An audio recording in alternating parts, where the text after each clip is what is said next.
but the bars were almost empty, which surprised me. Most of the girls were sitting outside along the road. If you walked into an empty bar, those same girls would just come inside and start talking to you. You didn't even need to enter a bar, you could choose a girl directly from the street. After seeing everything, I realized that I didn't want to stay there for long. I wasn't interested, the girls felt too pushy, and there was simply nowhere to go. I didn't see the sea nearby, there were fences everywhere, and overall I didn't like the place at all. After returning to the hotel, I ate at Jollibee, which was nearby, and decided to move on this time to Baguio. I had read that Baguio is much colder than La Union.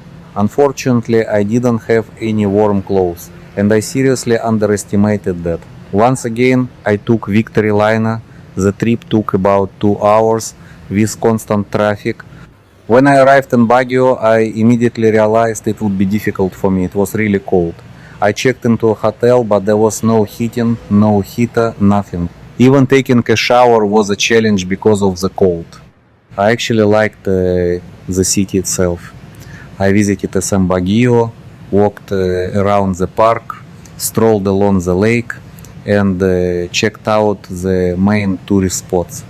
But because of the cold and the fact that I was alone, I started to feel bored. I didn't have any friends there.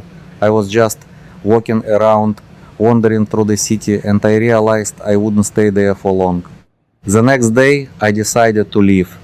I went back online and saw that many tourists consider Angeles City the best city for foreigners. So, I took a bus from Baguio and headed to Angeles City, where big adventures were waiting for me. But I'll tell you about that in the next video.